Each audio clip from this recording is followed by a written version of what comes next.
올해 4월 7일 발매된 악뮤 정규집 개화라는 첫 번째 곡의 제목은 소문의 낙원이라는 노래입니다. 타이틀곡 기쁨, 슬픔, 아름다운 마음이라는 곡과 함께 지금 웬만한 모든 음원 차트 1, 2위를 공유하고 있습니다. 7년 만에 정규 앨범으로 악동 뮤지션이 돌아왔습니다. 동생 수연이가 깊은 슬럼프를 겪을 때 오빠인 찬혁이 그래도 가만히 놔두면 안 되겠다, 나라도 뭔가 나서야 되겠다 하고 동생을 좀 살아나게 하고자 애썼던 그러한 극복해 나가는 예술적 구원의 서사가 주목을 받고 많은 사람들의 공감을 얻고 있습니다. 동생 수연이가 스트레스성 폭식증으로 40kg이나 살이 찌고 그로 인하여 대인기피증 때문에 밖을 나가지 않고 집안에만 처박혀서 꼼짝 않고 있을 때 오빠가 찾아가서 같이 지내자 손을 내밀었고 그 가운데 그 어려움들을 하나하나 극복해 나가 그 긴 터널 같은 시간들을 빠져나온 이야기가 이 곡들에 담겨져 있습니다. 아마도 스페인의 야곱의 순례길 까미노도 함께 걸었나 봅니다. 그 순례길을 걸으면서 깨달았던 것을 소문의 낙원이라는 곡에 담아서 또 그 힘든 시간들 어떻게 지내왔는지를 담아내고 있습니다. 그런데 이 소문의 낙원은 수많은 챌린지의 대상이 되어서 SNS 영상에 뭐 유치원 아이들이 하기도 하고 어른들이 하기도 하고 또 시립 합창단이 하기도 하고 다양한 어떤 그 흉내내는 챌린지 영상이 올라오고 있습니다. 여러분 한번 보셨나요? 네, 역시 연세 드신 분들이 많이 계셔서 못 보신 것 같습니다. 저도 한번 보는데 은근히 중독성이 있습니다. 아마 이렇게 탁 해가지고 이러면서 단단하면서 네, 잠깐 앉아요 하면서 이렇게 하는데 많은 사람들이 힐링을 받는데요. 그 노래들 따라하면서 가사를 제가 잠깐 불러드리겠습니다. 잠깐 앉아요. 따뜻한 수프와 고기가 있어요. 이거 할 때는 또 율동이 있는데요. 단순하고 유치한데 되게 따라하고 싶어져요. 막. 네, 그래서 사람들이 따라합니다. 지친 나그네여, 도시에선 절대 알 수 없는 게 있죠. TV에선 절대 볼 수 없는 게 있죠. 소문의 낙원, 누군가 비웃으면 난 더 힘내요. 소문의 낙원, 물집을 터뜨리고 붕대를 감았죠. 아마 순례길에 발 부르틀 때 했던 행동입니다. 떠나야지만 알 수 있는 게 있죠. 지치고 병든 나그네요. 외톨이 나그네요. 당신의 불치병은 그곳에 존재할 수 없어요. 잠깐 앉아요. 따뜻한 스프와 고기가 있어요. 소문의 낙원. 우리 모두 그곳을 찾아 떠나왔죠. 겁쟁이는 절대 모를 세상이 있죠. 지치고 병든 나그네요. 외톨이 나그네요. 당신의 불치병은 그곳에 존재할 수. 느리게 오래 걸어가요. 소문의 낙원으로 사랑을 발견하기 위해 도시를 떠나왔어요. 얼핏 보면 별다른 내용은 아닌데요. 또 소문으로만 듣던 낙원 해서 기독교적으로 해석해서 얘네들이 신앙인이기 때문에 천국을 바라는, 천국의 안식을 바라는 것이다 라고 해설하는 설명도 있는데 그건 좀 너무 나갔다 싶어요. 그렇게까지 보지 않아도 될 것 같습니다. 이 노래가 말하고자 하는 것은 외롭게 나그네 살이하는 사람들 힘들다. 잠깐 멈춰서서 잠깐 벗어나서 따뜻한 수프와 고기 한 점 먹을 수 있는 그러한 쉼의 자리가 우리 모두에게 필요하지 않나. 그것이 바로 소문의 낙원입니다 라는 내용입니다. 언제나 모두가 나그네 살이가 쉽지 않구나.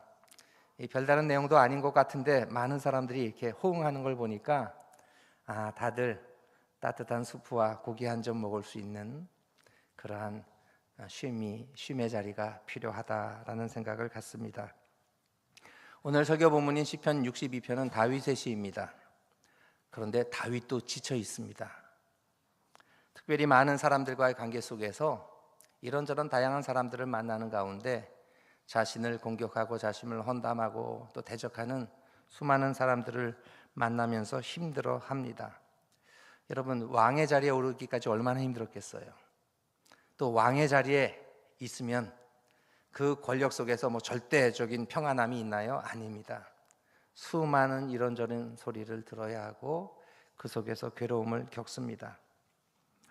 그들에 대해, 자신을 공격하는 그 사람들에 대해 다윗은 3절 4절에서 이렇게 말합니다. 넘어지는 담과 흔들리는 울타리 같이 사람을 죽이려고 너희가 일제히 공격하기를 언제까지 하려느냐. 그들이 그를 그의 높은 자리에서 떨어뜨리기만 꾀하고 거짓을 즐겨하니 입으로는 축복이요 속으로는 저주로다. 왕 높은 자리에 있으니까 아부하는 것 같고 축복하는 것 같은데 정말 들여다보면 저주하는 것이고 끌어내리고 허무는 그러한 소리들이었습니다. 다윗도 참 쉽지 않았구나. 왕 되기까지 사울에게 쫓기는 그 시간만이 아니라 왕 되고 나서도 정말 일평생 그의 삶이 힘겨웠구나. 우리가 이 오늘 고백을 통해서 깨닫습니다. 그런데 다윗은 비결이 있었어요. 이런저런 소리가 자신을 괴롭힐 때 어떻게 했는가? 1절에 보면 다윗의 대처 방법이 나옵니다. 우리 같이 읽어보겠습니다. 나의 영혼이 잠잠히 하나님만 바라며 나의 구원이 그에게서 나오는 도다. 아멘. 어떻게 해요? 사람들의 소리에 귀 기울이지 않아요. 사람들 바라보지 않아요. 다만 하나님만 바라봅니다. 잠잠히 하나님만 바라봐요. 왜? 나의 구원이 오직 하나님에게서 나기 때문임을 그는 알기 때문이었습니다. 5절도 마찬가지입니다. 똑같은 표현이 등장을 하는데요. 나의 영혼아 잠잠히 하나님만 바라라. 1절에서는 하나님만 바람이여 명사형이 됐는데 동사 명령이 나옵니다. 너 하나님만 바라봐야 돼. 그리고 물은 나의 소망이 그로부터 나오는도다. 여기서 잠잠히 바란다는 표현을 직역하면 하나님을 향하여 잠잠하다, 침묵하다, 그래서 평안함을 누리다 해요. 하나님만을 바라보고 있으면 잠잠할 수 있어요. 불안해하지 않고 마음에 평안이 찾아들기 때문에 잠잠히 하나님만 바랄 수 있습니다. 그리고 하나님만 바라는 까닭, 첫 번째가 나의 구원이 그에게서 나오는 도다. 5절이 근데 달라지는 게 있어요. 어떻게 달라지죠? 1절에서는 나의 구원이 그에게서 나오는 도다. 5절은 나의 소망이 그에게서 나오는 도다. 단어가 바뀌어요. 여러분, 구원은 어떤 것인가 하면 과거와 현재의 어려움들이 사라지는 게 구원이에요. 하나님을 바라보니까 하나님께서 문제들 하나하나 없이 하여 주셔서 나의 구원이 되어 주세요. 근데 그것만으로 그치지 않죠? 그 구원의 은혜를 경험하고 하나님을 바라봤을 때 소망이 생겨요. 소망은 뭐예요? 과거나 현재의 일이 아니라 미래적인 거예요.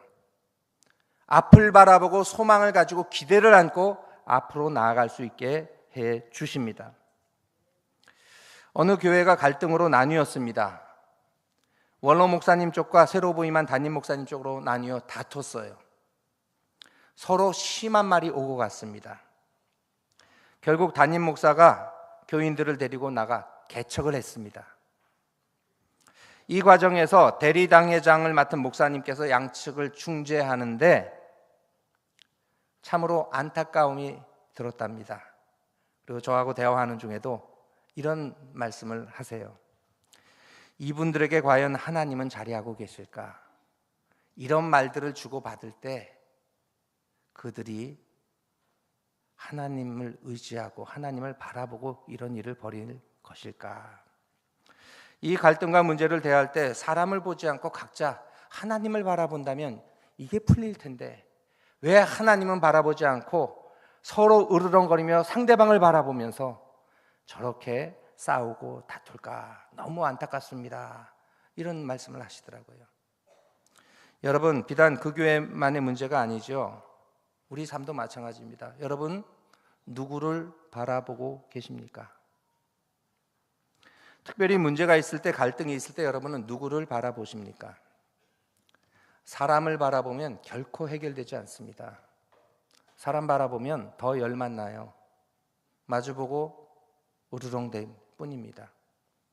사람들을 바라보면 더 큰 말들이 오고 가고 감정 섞인 말들이 더해져서 더 큰 상처와 더 큰 아픔을 겪게 됩니다.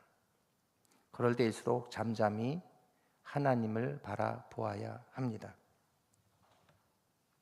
힘든 순간이면 하나님을 바라보아야 합니다. 구원이 그분에게서 나오기 때문입니다. 소망이 오직 그분에게서 시작되기 때문입니다. 쓰라린 실패를 경험한 두 사람이 있습니다. 이 두 사람은 예수님의 제자였습니다. 한 사람은 예수님을 은 30냥에 팔아버렸고, 한 사람은 예수님을 나는 모른다, 나는 저를 알지 못한다 3번씩이나 부인하고 심지어는 저주까지 했습니다. 우리가 잘 아는 가룟 유다와 베드로의 이야기입니다. 예수님을 가장 가까이서 모시고 3년 동안이나 그분의 말씀을 듣고 훈련받고 그분이 행하시는 기적과 또 그분의 사랑의 행위들을 가장 가까이서 지켜보았는데, 예수님이 가장 힘든 순간에 막상 저들은 다 예수님에게서 떠나가고 등을 져 버렸습니다. 그나마 베드로는 대제사장의 뜰 안까지 들어갔습니다. 그런데 종들이 알아보고 질문을 던질 때 나는 저 사람과 관계가 없다, 나는 저 사람을 모른다 하고 3번씩이나 부인하였습니다. 누가복음 22장에서는 그 마지막 부인의 순간에 예수님의 말씀이 생각나서 밖에 나가 심히 통곡하였다고 합니다. 유다도 마찬가지였습니다. 마태복음 27장에 보면 가룟 유다는 예수님이 빌라도 법정에서 정죄됨을 보고 스스로 뉘우쳤습니다. 내가 이거 큰 잘못을 했구나.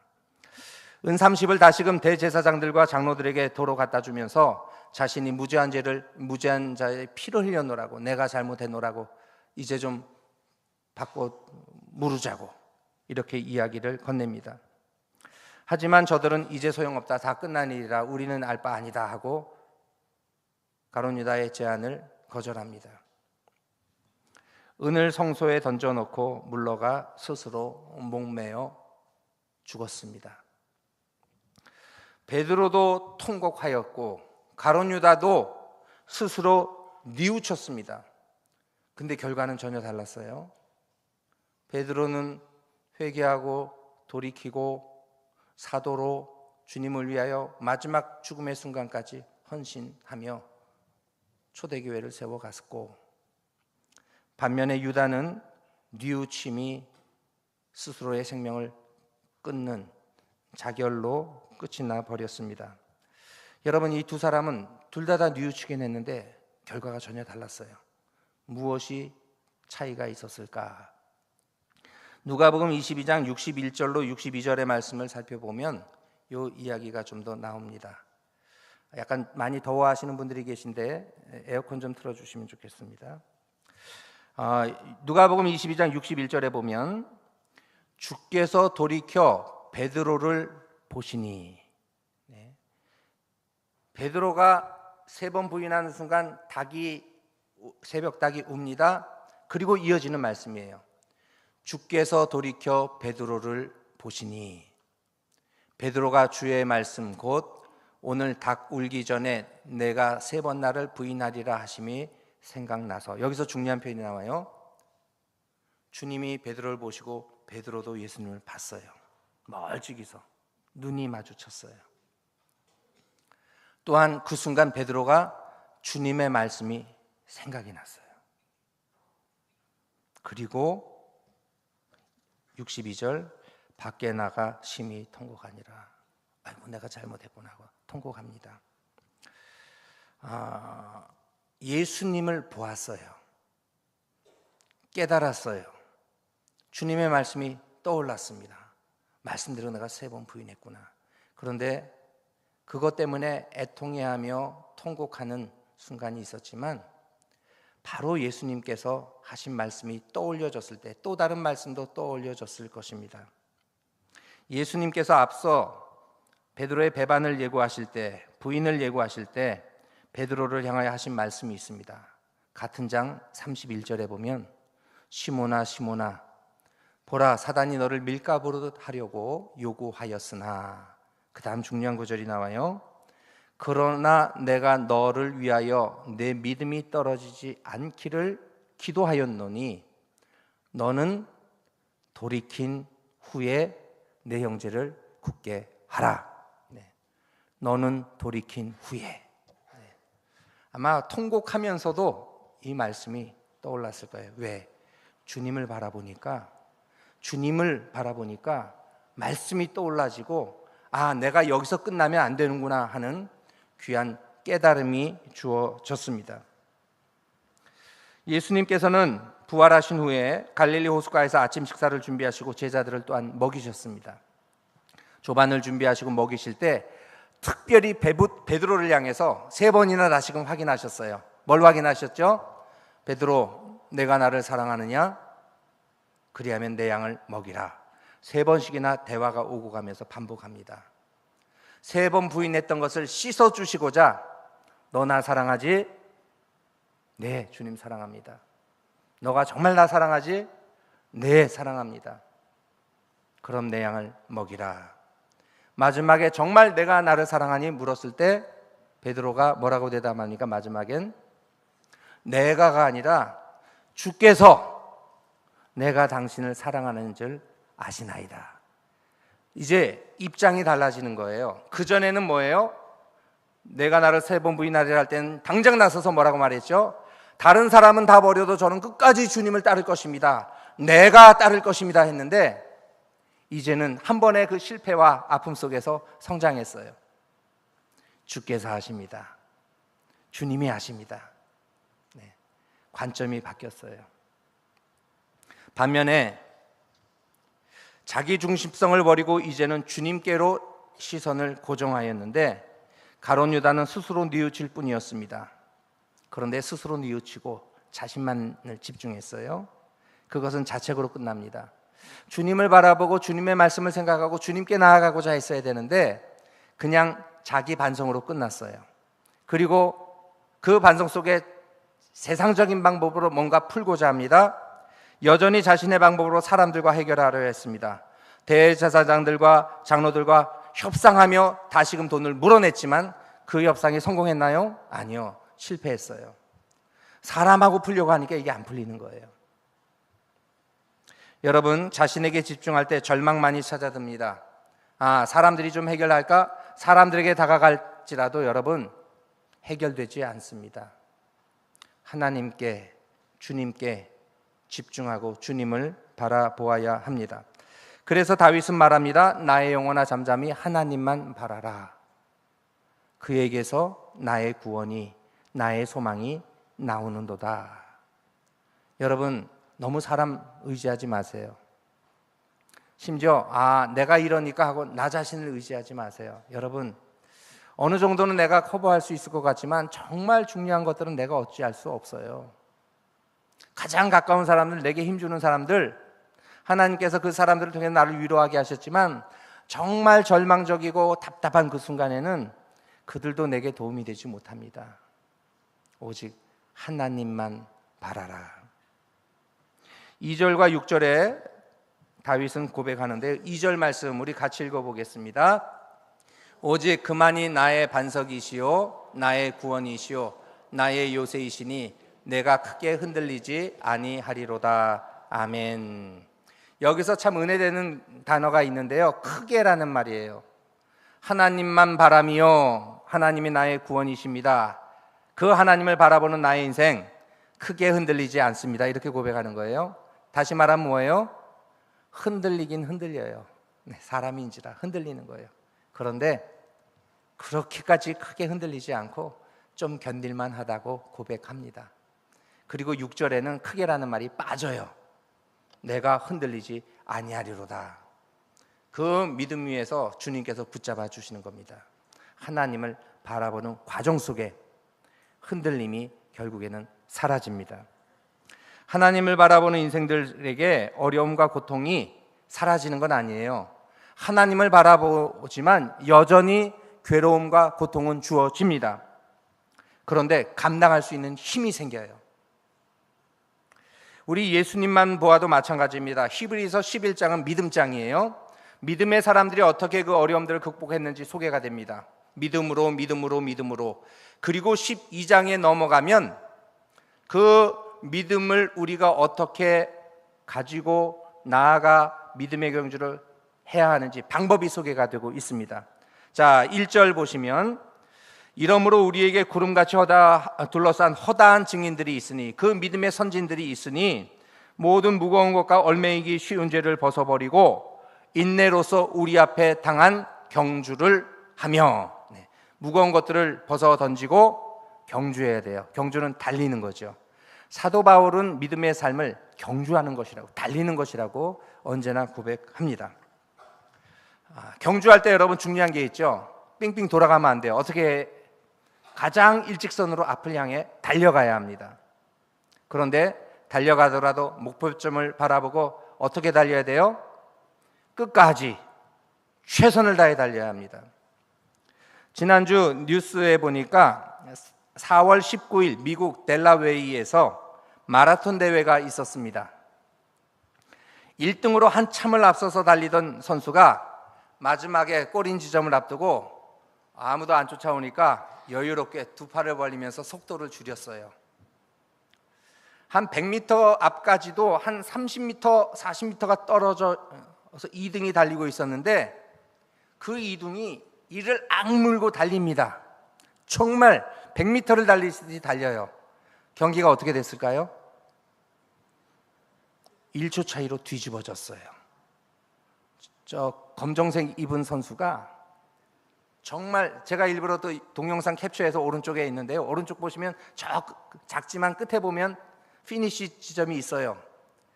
2등이 달리고 있는데 한참 앞에 1등이 골인 지점 거의 앞에 두고 있습니다. 그런데 최선을 다해 끝까지 2등 선수는 달리고 1등은 손 들고 이렇게 천천히 걷다가 1초 차이로 뒤집어져요. 평생 잊지 못할 저 선수에겐 교훈이 될 것입니다. 여러분, 끝까지 최선을 다해야 돼요. 목표점을 향해 달리는 겁니다. 2절, 바로 그것을 어떻게 표현하는가? 우리 같이 읽겠습니다. 믿음의 주요 온전케 하시는 이인 예수를 바라보자. 그는 그 앞에 있는 기쁨을 위하여 십자가를 참으사 부끄러움을 개의치 아니하시더니 하나님 보좌 우편에 앉으셨느니라. 아멘. 그 십자가의 그 고통과 괴로움과 멸시를 꼭 참고 앞으로 나아가셨던 주님, 그 예수님 바라보고 우리도 앞만 보고 달려가라 명령하십니다. 자, 3절입니다. 너희가 피곤하여 낙심하지 않기 위하여. 피곤하고 지치고 낙심할 때가 있어요. 그런데 어떡하라고요? 죄인들이 이같이 자기에게 거역한 일을 참으시니 예수님을 생각하라. 바라보고 생각하라. 베드로도 주님을 바라봤고 말씀이 생각이 났죠. 그러니 그 절망에서, 그 자기 비하에서 돌이켜 사도로 거듭나 주님을 위해 온전히 복음을 증거하는 헌신의 삶을 살아갈 수 있었습니다. 여러분, 마찬가지입니다. 우리가 주님을 바라보면 됩니다. 억울한 일 당하고 속상한 일 당하고 괴로운 일 당해도 주님이 십자가를 참으셨지, 주님 바라보고 나도 달려가야지 다짐하고 나아간다면 하나님께서 우리에게 이길 힘을 주십니다. 우리 함께 찬양하겠습니다. 낙심할 필요가 없습니다.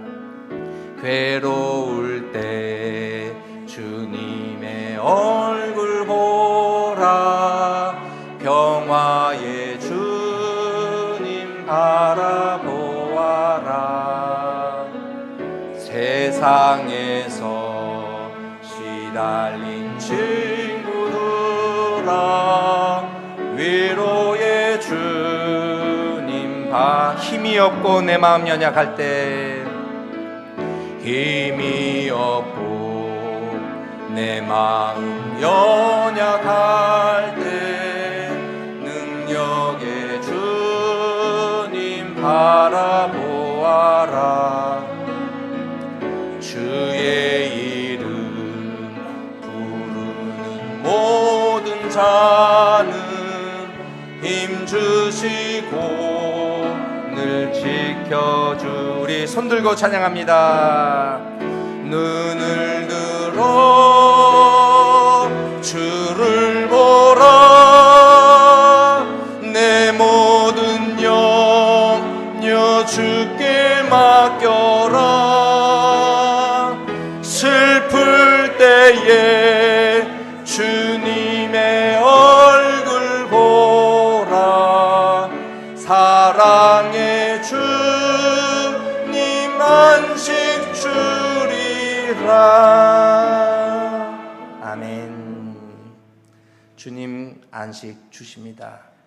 주님을 바라보면 우리가 감당할 힘이 생깁니다. 여러분 누구를 바라보십니까? 나 자신을 바라본다면 가룟 유다처럼 절망할 겁니다.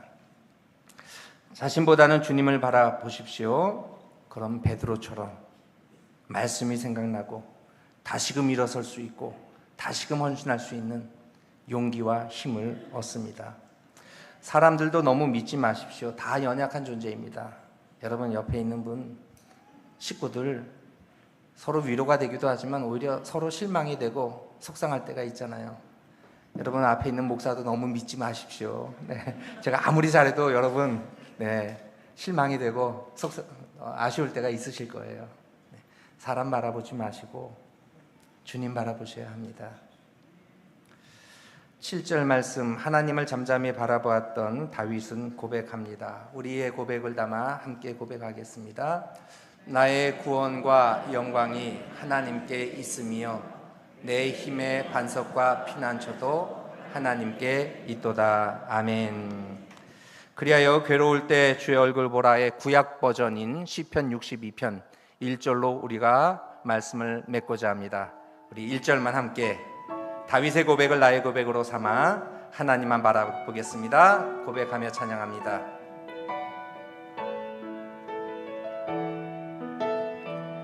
나의 영혼이 잠잠히 하나님만 바라며 나의 구원이 그에게서 나는 도 나의 영혼아 잠잠히 하나님만 바라라. 나의 영혼아 잠잠히 하나님만 바라라. 나의 소망이 저에게서 나는 도다. 오직 주만이 나의 반석 나의 구원이시니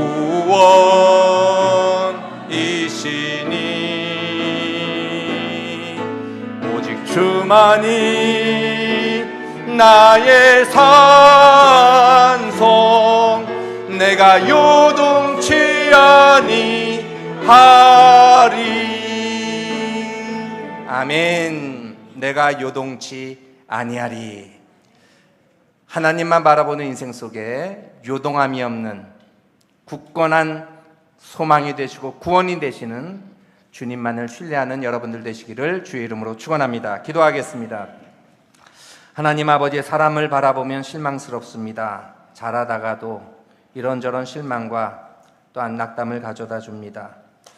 그렇다고 나 자신을 바라봐도 온전히 신뢰하지 못하겠습니다. 잘 나갈 땐 교만하고 뭔가 이룰 것 같지만 그럼에도 어느 순간 나의 능력, 나의 한계를 절감하며 그 속에서 낙담하는 우리 자신들을 바라봅니다. 주님, 다만 주님만을 바라보게 하옵소서. 나에게 구원이 되어 주시고 나의 소망이 되시는 주님을 바라보고 주님이 나의 반석, 나의 요새, 나의 방패 되시고 나의 피난처 되시니 내가 요동하지 않겠습니다. 다윗의 고백이 우리 모두의 고백되게 하옵소서. 십자가를 참으신 주님을 바라보고 믿음의 경주를 끝까지 최선을 다하여 힘껏 달려가는 하나님의 사람들 다 되게 하여 주옵소서. 예수님의 이름으로 기도드립니다.